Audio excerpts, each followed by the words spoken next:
Porque o crescimento espiritual é vital. Ele é vital tanto no sentido de vida, principalmente no sentido de vida, mas também no sentido de que ele é indispensável, ele é fundamental. Ele tende a acontecer na nossa vida, irmãos.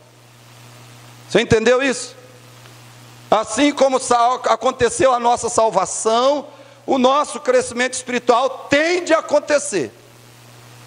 E tende a acontecer porque senão revela até que nós nunca nascemos. E eu disse aqui domingo, quem é vivo cresce, quem é morto apodrece. Então, se nós estamos apodrecendo espiritualmente, vamos clamar a Deus misericórdia, senão nós vamos continuar apodrecendo. Quem é vivo cresce, quem é morto apodrece. Então o crescimento tem que acontecer. Então vamos ler aquela resposta ali. Ele é vital porque comprova que temos vida espiritual e porque só esse crescimento significa aumento de vida. Então o meu crescimento, o seu crescimento espiritual é vital porque comprova que temos vida espiritual. Quem é vivo cresce. E porque só esse crescimento significa aumento de vida. Então você cresce porque você tem vida, e ao crescer a sua vida aumenta, logicamente. Aumenta a vida. No caso do crescimento espiritual, a nossa vida só aumenta quanto mais nós crescemos, quanto mais nós nos tornamos adultos em Cristo. Quanto mais adultos nós tornamos, deixamos de ser criança, adolescente, na fé, nos tornamos adultos na fé. Quanto mais isso acontece, mais vida verdadeira de Cristo nós temos. Irmãos, um sinal de que temos vida espiritual é o nosso grande desejo e anseio por Deus. Vou repetir para você repetir depois comigo. Um sinal de que nós temos vida espiritual é o nosso grande anseio por Deus. Todos juntos? Um sinal de que temos vida espiritual é o nosso grande anseio por Deus. Essa é uma marca do cristão convertido. Veja o texto aí. Olha o que eu vou ler para você. Pode deixar ali. Está ali. Vamos ler. Salmo 27, 4. Todos juntos. Uma coisa, e quando ele diz uma coisa, ele quer dizer o que eu mais desejo, o que eu desejo mais que tudo, e procuro acima de tudo. É isso que ele quer dizer com uma coisa. Ele está dizendo, isso aqui eu dou toda a atenção, toda a prioridade, eu dedico toda a energia, isso aqui é a minha maior preocupação. Uma coisa, ou seja, o que eu desejo acima de tudo, o que eu procuro acima de tudo, mais do que tudo, é isso aqui.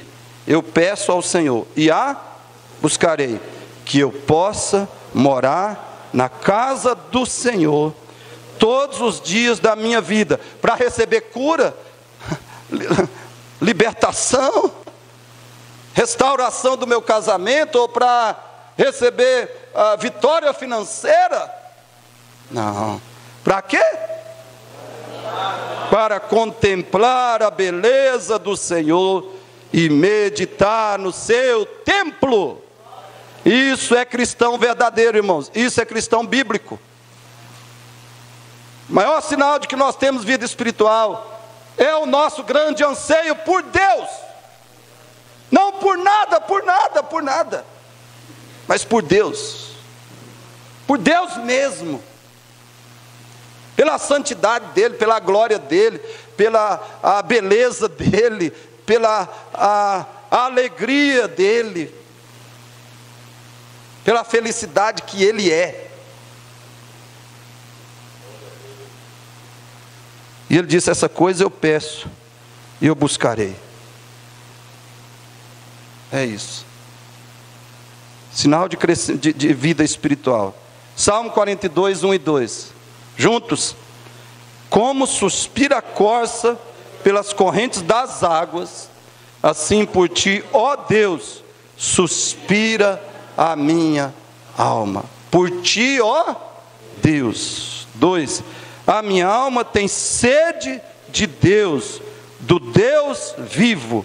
Quando me verei perante a face de Deus? Isso é vida espiritual.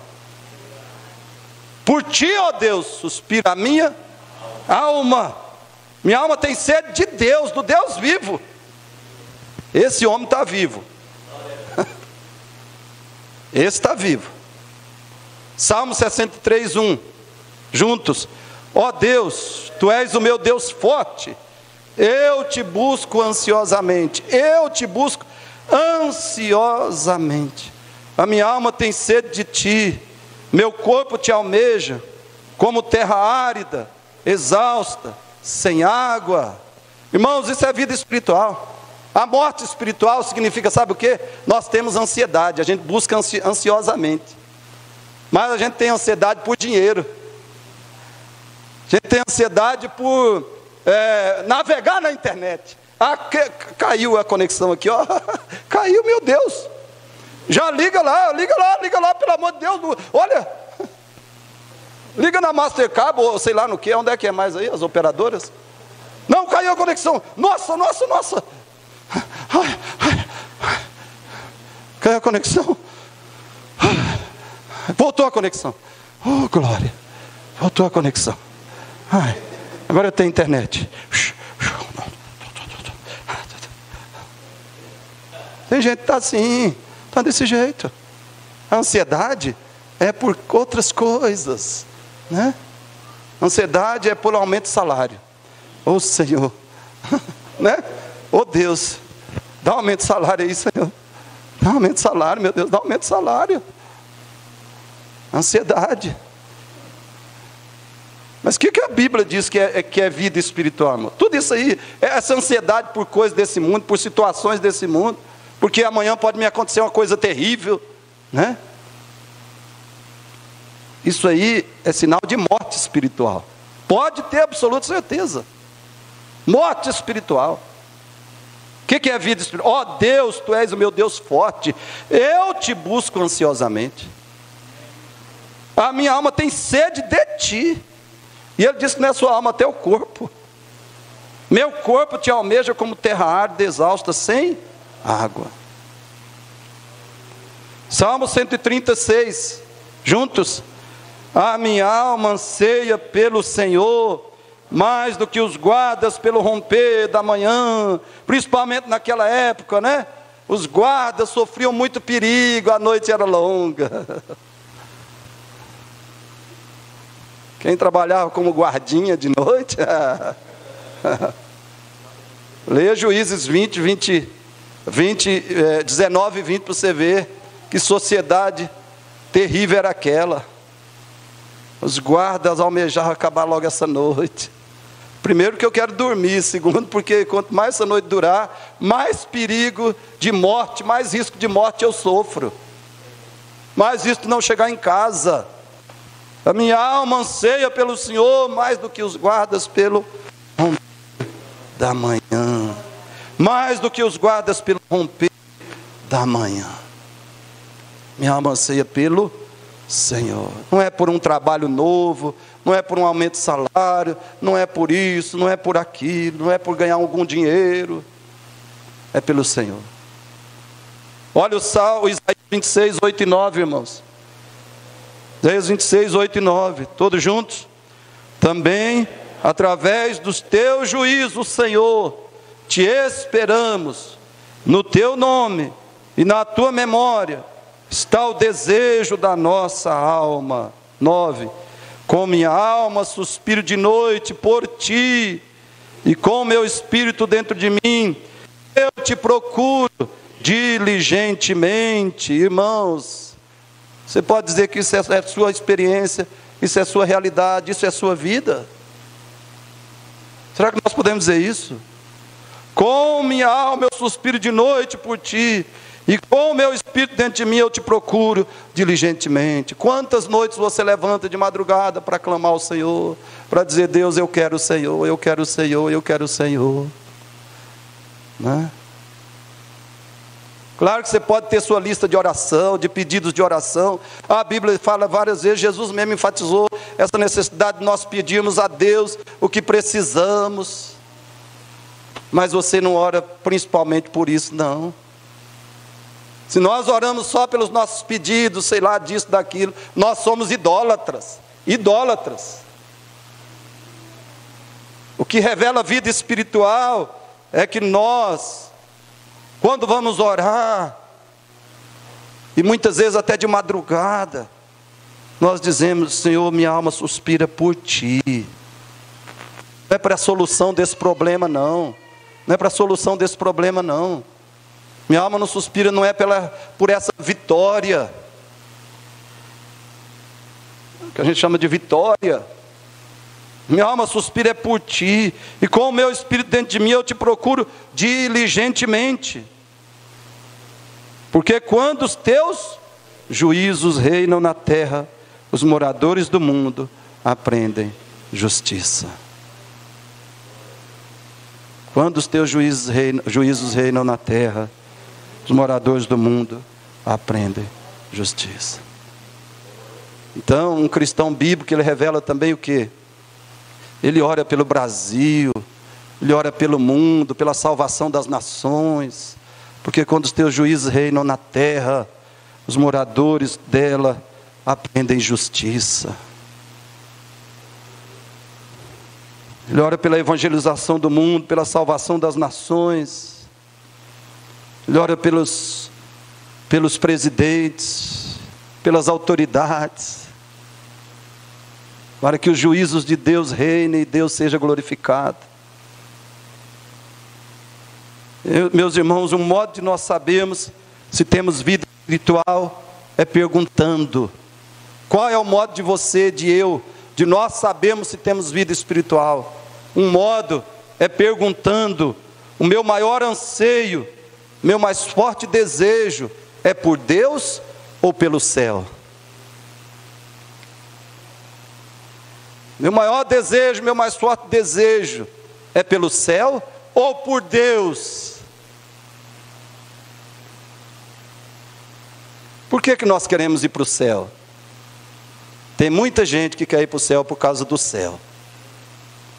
Só que tem coisa muito pior, irmãos. Tem coisa muito pior. Tem gente hoje que não tem anseio nem pelo céu. Ele tem anseio por essa terra mesmo. É pelas coisas daqui mesmo. Ah, se eu tivesse... Eu quero te perguntar, se você tivesse uma casa luxuosa, se você pudesse trocar de carro todo ano, comprar uma BMW, uma HB20, não sei. É tanta coisa, né? Se você pudesse comprar um carrão todo ano, trocar. Se você tivesse dinheiro para comprar tudo que você quisesse,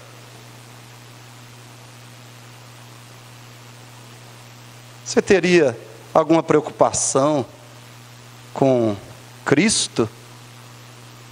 Com vida espiritual? Você estaria nessa escola dominical?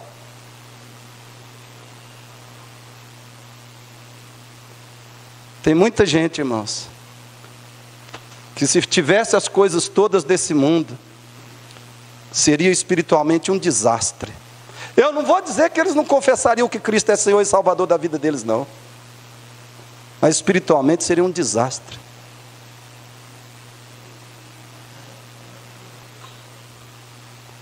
Então nós temos que perguntar, se eu tivesse tudo desse mundo, eu viveria em oração? Eu viveria em santificação? Eu estudaria muito a Bíblia? Eu buscaria Deus por causa de Deus? Eu sentiria necessidade de Deus? Eu teria anseio por Deus? Eu buscaria Deus ansiosamente se eu tivesse todas as coisas desse mundo?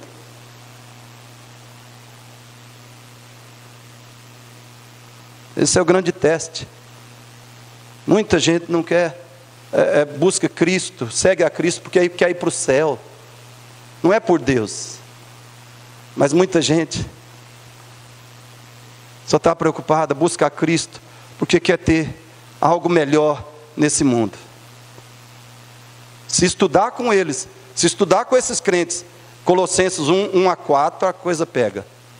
Buscai as coisas lá do alto, não as que são aqui da terra. Pensai nas coisas lá do alto, não nas que são aqui da terra. Buscai as coisas do alto, porque onde Cristo está, porque a vossa vida está lá no alto. E esse texto não ia mexer com esse pessoal de jeito nenhum. Meu Senhor e Salvador, sabe por quê? Porque eu preciso ir para o céu. Eu quero ter o céu aqui, eu já tenho, né? Eu amo, eu adoro o céu aqui, mas depois que eu morrer, eu vou ter o céu também. O céu melhor. Irmãos, isso sabe qual é o nome disso? Morte espiritual. Morte, morte, morte. Pode estar dentro da igreja, pode ouvir pregação, e pregação até bíblica. Pode ser membro de igreja bíblica. Está morto. O que nós amamos? Pelo que nós ansiamos? O que é que nós, acima de tudo, desejamos e buscamos todos os dias? O que nos motiva a orar? O que nos motiva a orar? Mas tem uma pergunta antes dessa. Nós oramos? Essa é a questão. Não é o que nos motiva a orar. Nós oramos? E depois, pelo que nós oramos quando oramos? Então vamos lembrar disso, né? Vamos lembrar. Por que crescimento espiritual é vital? Porque ele comprova que nós temos vida espiritual, porque só esse crescimento significa aumento de vida. Aumento de vida. Quarta pergunta que vamos responder hoje é só essa. Quarta pergunta. Todos juntos? Como o crescimento espiritual acontece na prática? De novo, como o crescimento espiritual acontece na prática? Alguns métodos, alguns instrumentos que produzem o progresso espiritual são as demais marcas da igreja saudável, que nós já estudamos e ainda vamos estudar algumas. Então o que vai nos levar ao crescimento espiritual? Nosso comprometimento, nosso apego, nosso envolvimento total com as próprias marcas da igreja saudável. Se nós ouvimos, se nós meditamos, se nós praticamos as marcas da igreja saudável, as outras marcas, nós vamos crescer espiritualmente. Nós vamos experimentar o cumprimento dessa marca aqui na nossa vida. Primeiro então, juntos, vamos lá? A pregação expositiva, meditada e aplicada pelo crente, gera crescimento espiritual, pois Cristo disse: santifica-os na verdade, a tua palavra é a verdade. Irmãos, a pregação que você ouve na igreja, ela precisa ser meditada e aplicada. Você precisa sair daqui e meditar na pregação. Você precisa sair daqui e falar: como eu aplico essa pregação na minha vida? Como é que eu aplico? Senão, nós vamos ficar ouvindo pregações a vida inteira e não vai mudar nada não. Nós temos que sair da igreja e meditar na pregação e verificar como ela precisa ser aplicada na nossa vida diária. E tomar decisões de aplicar aquelas verdades na nossa vida diária. Mark Dever escreve assim: para aprendermos sobre aquilo que mais necessitamos em nossa vida, precisamos nos voltar para Deus. Precisamos ouvir sua palavra, toda ela, pregada de forma expositiva, para não ouvirmos apenas temas selecionados. Há coisas na Bíblia que queremos evitar. Nenhum de nós é tão santo, perfeito e bem formado espiritualmente, que recebemos com alegria toda a palavra do livro de Deus. Oh, que Ele nos guarde de estar em uma igreja em que a palavra é pregada de modo seletivo. Devemos orar para que Ele dê à sua igreja pregadores que pregarão toda a sua palavra. Então nós precisamos da palavra de Deus. Primeiro é isso. Nós temos que estar numa igreja que prega onde toda a palavra de Deus é pregada e ensinada. E outra coisa principal, nós precisamos sair da igreja e meditar e aplicar a palavra, meditar no que ouvimos e aplicar a palavra na nossa vida, para crescermos espiritualmente. Segundo, como crescemos na prática? A doutrina bíblica produz crescimento espiritual na medida que compreendemos crescentemente a Deus, seu caráter, propósitos, vontade e promessas a nosso respeito. Então você precisa ter interesse por teologia, você precisa ter interesse por doutrina, amém? A doutrina de Deus, a doutrina de Cristo, a doutrina da Bíblia. O que é que a Bíblia ensina sobre a própria Bíblia? O que é que a Bíblia ensina sobre as Escrituras Sagradas? Sobre a revelação de Deus escrita? O que é que ela ensina sobre ela mesma?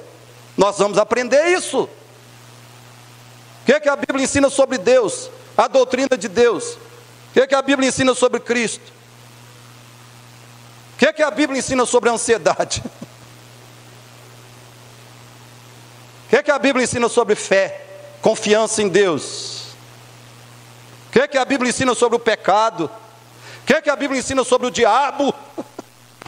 Eu preciso saber, e saber com certa profundidade, com máximo de profundidade e detalhes. Eu preciso conhecer a doutrina bíblica. E falar, eu vou pensar, isso para quê? Para eu pensar, para eu falar, para eu agir conforme as verdades bíblicas. É assim que nós vamos crescer, irmãos. Você conhece a doutrina, você tem um certo domínio da doutrina, daqueles princípios principais da doutrina, e você pensa, fala e age conforme esses princípios, então você cresce espiritualmente. Você decide agir, falar, viver como você aprendeu. Aí você cresce. Agora, se só ouvir, né? Tem gente que nem quer saber de doutrina, né? Não, teologia.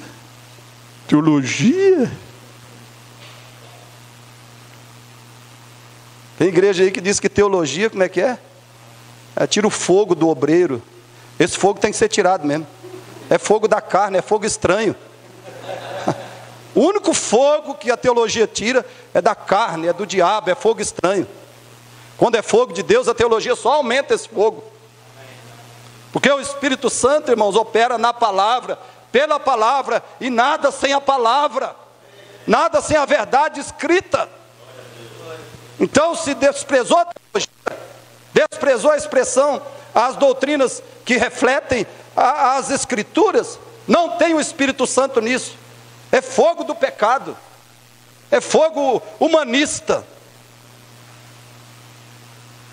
Terceiro, juntos, o Evangelho, progressivamente compreendido, nos conduz a uma crescente confiança, esperança, segurança, paz, gratidão e ousadia, baseadas na graça do Pai, justiça do Filho e assistência do Espírito Santo. Glória a Deus. Diga glória a Deus, pelo amor de Deus.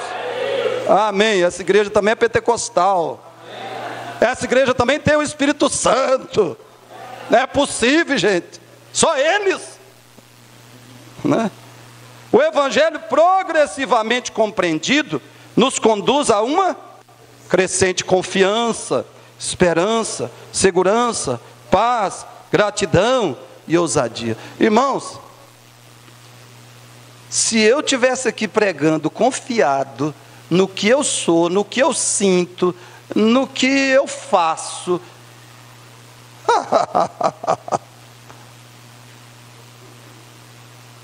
eu tinha que estar bem longe daqui, bem longe. Eu não podia nem entrar nesse santuário sagrado, nesse recinto sagrado. Eu não sou digno de estar aqui diante dos santos de Deus, ainda mais pregando a palavra de Deus. Sabe por que eu estou aqui? Porque eu confio no Evangelho de Cristo. Confio na justiça, na graça dele, na justiça dele. no poder dEle, na misericórdia dEle, na salvação dEle, no Espírito Santo dEle. Eu dependo disso. É isso que me dá confiança. É o Evangelho, irmãos. Cristo viveu sem pecados no nosso lugar. Cristo sofreu, morreu na cruz, levou a nossa condenação, a nossa maldição, sofreu o nosso inferno na cruz. Cristo ressuscitou ao terceiro dia, e nós recebemos isso pela fé e pelo arrependimento. Então nós descansamos em Cristo, descansamos no que Ele é, no que Ele fez por nós, nos alegramos, descansamos nele, nisso, no Evangelho. Então esse Evangelho que nos dá confiança, que nos dá esperança, segurança, paz, gratidão, ousadia. É o que Ele é, o que Ele fez. É o que que o Pai nos deu em Cristo. É o que Ele fez por nós e nos concedeu em Cristo. Isso é o Evangelho.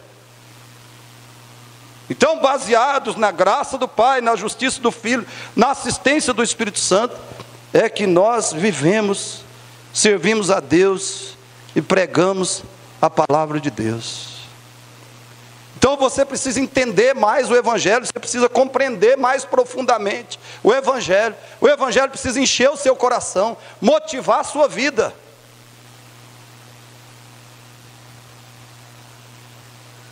Irmãos, a única paz que nós podemos ter é a paz do Evangelho. Se você tiver alguma outra paz, você está perdido. Não espera por outra paz, não. A única paz que nós podemos ter é a paz do Evangelho. A única alegria que nós podemos ter é a paz do Evangelho.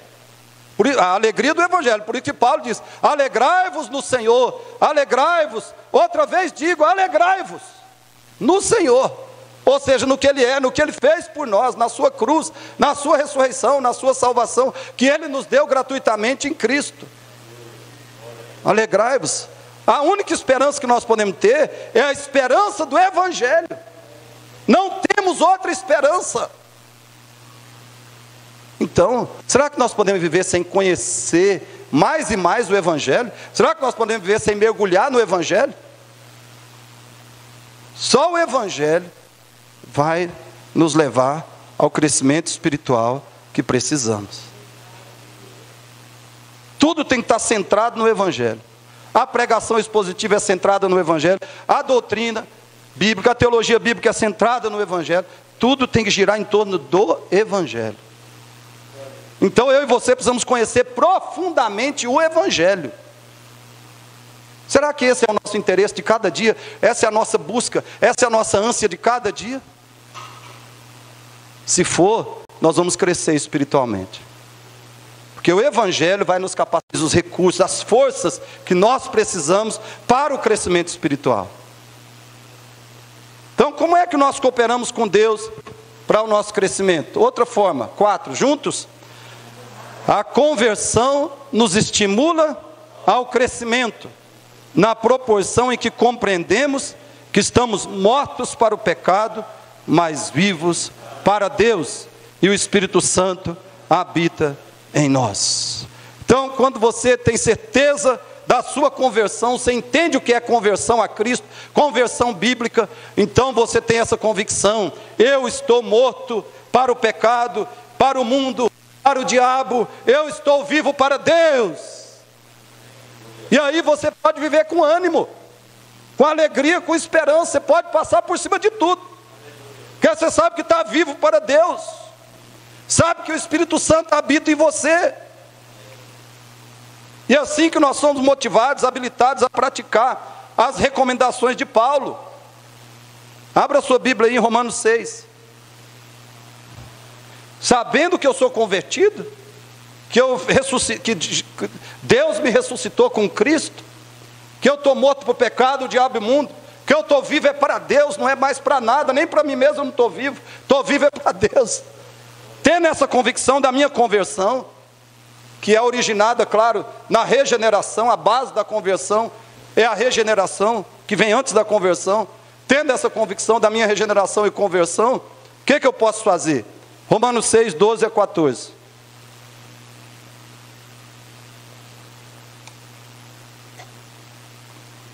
Aí eu posso fazer isso aqui, ó, 12 a 14. Não reine, portanto, o pecado em vosso corpo mortal. Eu posso dizer para o pecado: você não vai reinar em mim, em nome de Jesus. Eu te resisto, eu te repreendo, eu fujo de você. Pecado, eu posso fugir de você. Não é? Eu vou fugir de você, pecado, porque eu posso, eu tenho poder. Jesus Cristo é meu poder. O Espírito Santo em mim é meu poder, eu fujo de você. Você não vai reinar em mim, não. Eu não vou deixar você imperar, você dominar no meu coração, na minha vida. Eu te resisto, diabo, porque eu tenho poder em nome de Jesus para te resistir. Você não vai me levar a viver no pecado, na derrota, não. Não reine no pecado, não reine no diabo, não reine no mundo. Eu posso vencer o mundo, não vou satisfazer aí as seduções, os apelos do mundo. Não reine em vós o pecado. Por que você vai fazer isso? Porque você sabe que você é salvo por Cristo. Sabe que você é convertido, que você pertence a Cristo, não mais ao mundo, nem ao pecado e diabo. Por isso, o mal não vai reinar na sua vida. Por isso que ele diz, ó, portanto, o pecado, não reine o pecado em vosso corpo mortal, de maneira que, verso 12, de maneira que obedeçais às suas paixões. Então você vai falar: eu não preciso, eu não posso, eu não tenho como obedecer às paixões do pecado, porque eu não sou mais do pecado. Eu não pertenço mais a ele. Eu não sou mais. Agora o 13, você vai poder fazer isso aqui também, ó. Nem ofereçais cada um os membros do seu corpo ao pecado, como instrumentos de iniquidade, mas oferecei-vos a Deus, como ressurretos dentre os mortos, e os vossos membros a Deus, como instrumentos de justiça. Está vendo, irmãos? Não é esse negócio de você ficar esperando que as coisas aconteçam automaticamente e magicamente. Não é assim que funciona. Você é convertido, o Espírito Santo habita em você, então você pode. Para de dar desculpa para viver em algum pecado. Ele está dizendo: nem ofereçais cada um os membros do seu corpo ao pecado, como instrumento de iniquidade, mas oferecei-vos a Deus. Nós podemos e devemos fazer isso. Nos oferecer a Deus como ressurretos dentre os mortos, e os nossos membros a Deus como instrumentos de justiça. Podemos e devemos fazer isso. É decisão que nós temos que tomar cada dia, diante de cada tentação. É decisão que nós temos que tomar, de não nos oferecer ao mal, mas nos oferecer a Deus, se somos salvos. E 14, por quê? Porque o pecado não terá domínio sobre vós, pois não estáis debaixo da lei, e sim da graça. Você já tem a graça que te ressuscitou, você já tem a graça que te capacita a cumprir a lei, portanto você pode viver em santificação. É isso que o texto está falando. Quarto lugar, além da conversão, o que mais nos conduz ao crescimento espiritual? Quinto lugar, a evangelização. Todos juntos? A evangelização corretamente entendida gera crescimento espiritual, na medida em que nos dá a convicção de sermos salvos, ou do que devemos fazer para ainda sermos salvos. Quando você vai evangelizar alguém, você tem que evangelizar, aí você tem que saber o que pregar, o que falar. Você tem que saber o evangelho, senão você vai ficar falando umas baboseiras lá para a pessoa, e pregando religião para ela. Você vai falar o que católico pode falar, espírita pode falar, o que testemunha de Jeová pode falar. Isso não é evangelizar, né? Então, quando você conhece o evangelho, e você sabe que deve pregar o evangelho, e se compromete a pregar o evangelho, você vai saber se você já é salvo por esse evangelho mesmo ou não. E se você não tiver convicção que é salvo, você vai tomar uma posição para ser salvo. Entendi o que é o evangelho? Entendi, então. E a única coisa, quando nós entendemos o evangelho e temos assim dúvida, ou não temos convicção que somos salvos, a única coisa a fazermos será clamarmos pela graça regeneradora do Pai.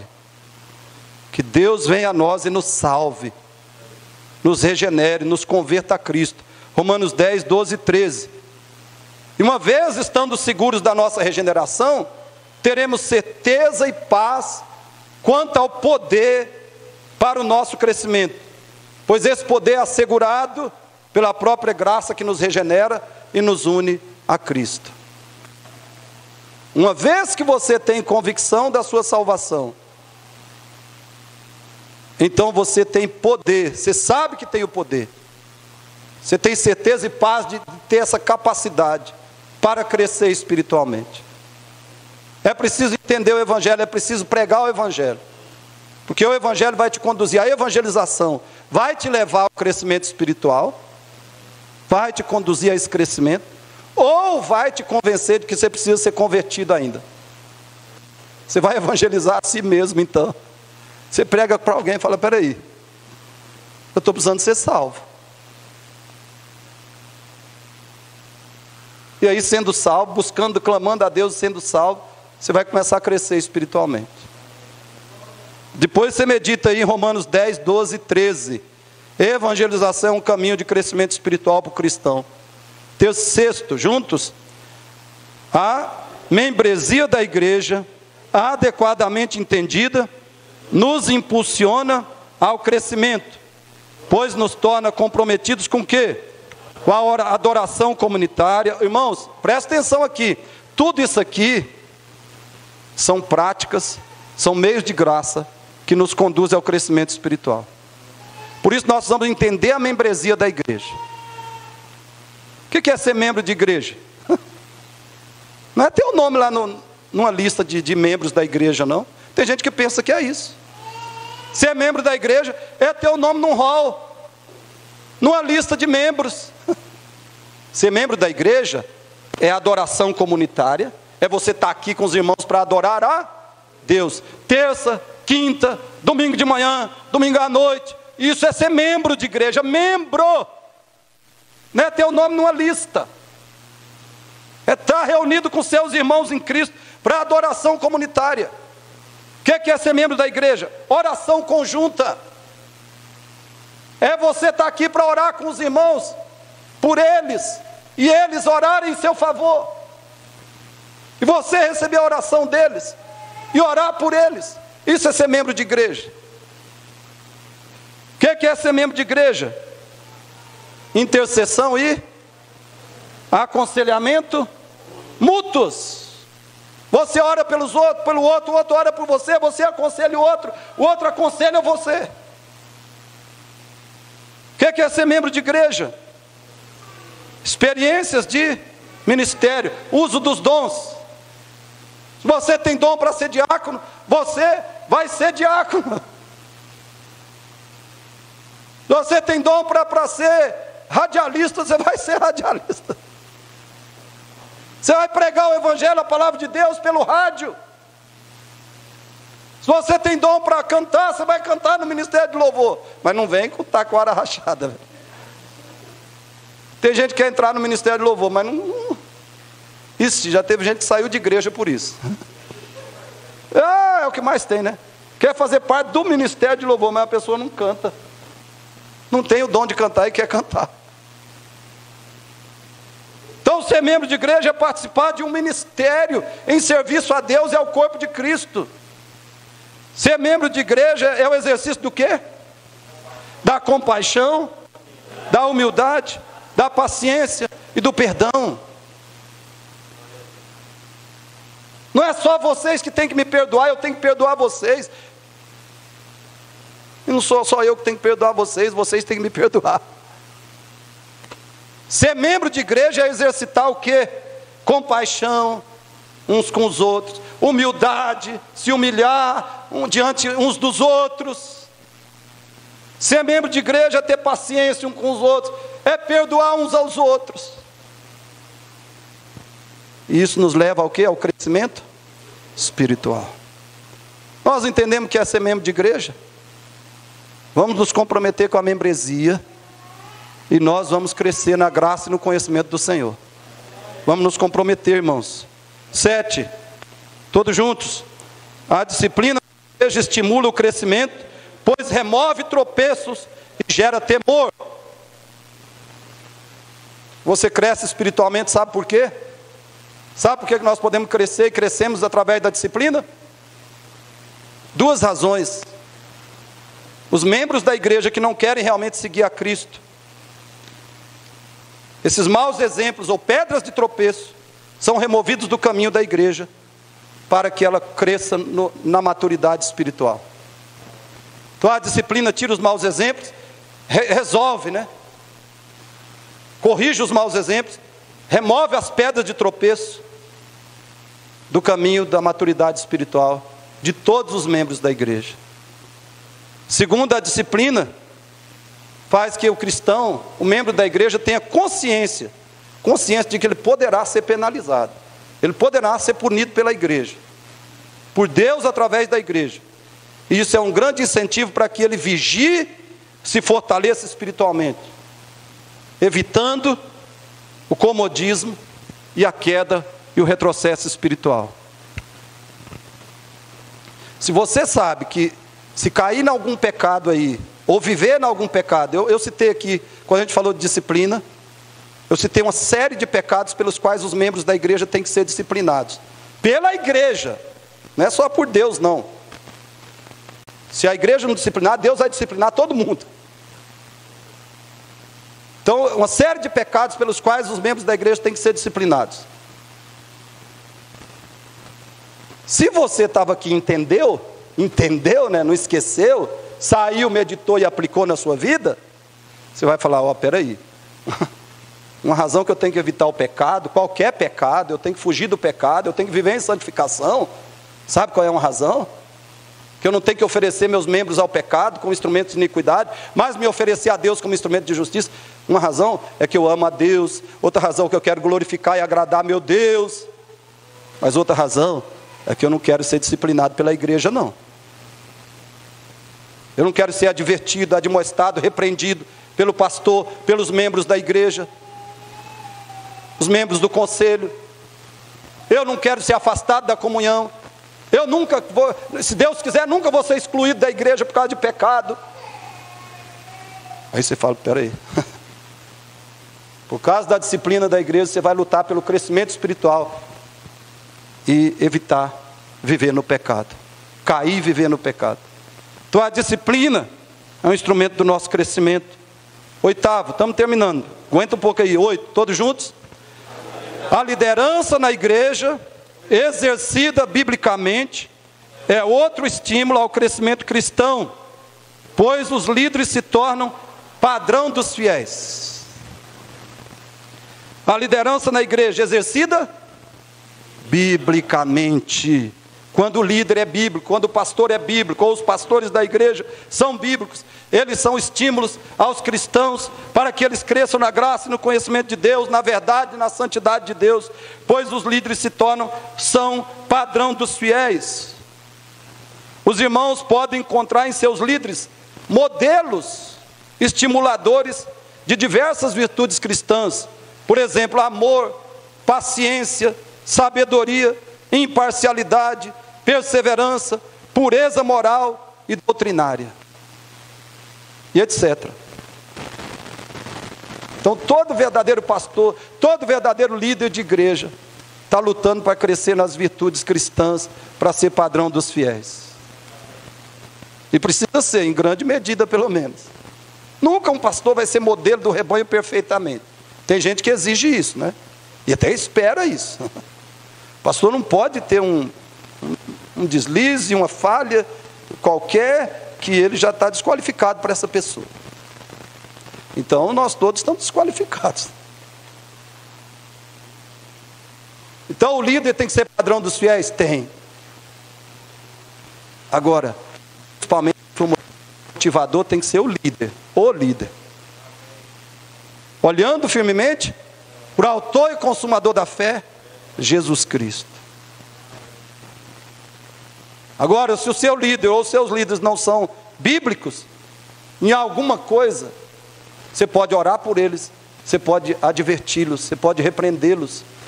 A Bíblia diz, se alguém for encontrado em alguma falta, vós que sois espirituais, corrigiu. É claro que o nosso modelo, o nosso padrão, vamos dizer assim, o nosso motivador absoluto é Cristo. E isso nunca pode ser esquecido. Porque tem gente na igreja, como eu falei, se o pastor tem falha, alguma falha de personalidade, de temperamento, sei lá, até na prática mesmo, no exercício do ministério, se ele tem deficiências, essas pessoas já abominam. Como se elas também não tivessem, como se o pastor não tivesse que suportá-las. Então a vida cristã é um exercício constante de suportar uns aos outros em amor. De suportar uns aos outros em amor. Porque eu tenho deficiências e fraquezas, você tem deficiências e fraquezas. Então nós temos que olhar para o líder maior e sempre prosseguir. Agora, é claro, como você falou, que esse pessoal está totalmente fora das Escrituras. Por isso que são igrejas falsas. Porque é verdade também o outro lado. Que um líder de igreja, um pastor, ele precisa ser modelo do rebanho, no mínimo em 70%, ele tem que tirar uma nota pelo menos 7. Quando eu estava na escola, se eu não tirasse 7, era reprovado. Então ele tem que tirar no mínimo 7. Modelo, como padrão de cristão bíblico. É isso que eu estou falando, né? Então não vamos nem para um lado, nem para o outro, vamos ficar com a verdade das Escrituras. Se por um lado Cristo tem que ser o nosso padrão, é Ele que tem que ser a nossa inspiração e motivação para tudo na vida, para a vida cristã, também o líder tem que ser padrão. Senão ele não está seguindo a Cristo. Como é que ele vai pregar a Cristo, ensinar a Cristo, se ele não está seguindo a Cristo? Por exemplo, se ele está roubando, se ele está adulterando, né? Se ele não tem bondade, misericórdia, o mínimo de bondade, misericórdia e paciência com as pessoas, né? Então ele não pode estar ali, não pode, ele precisa se converter.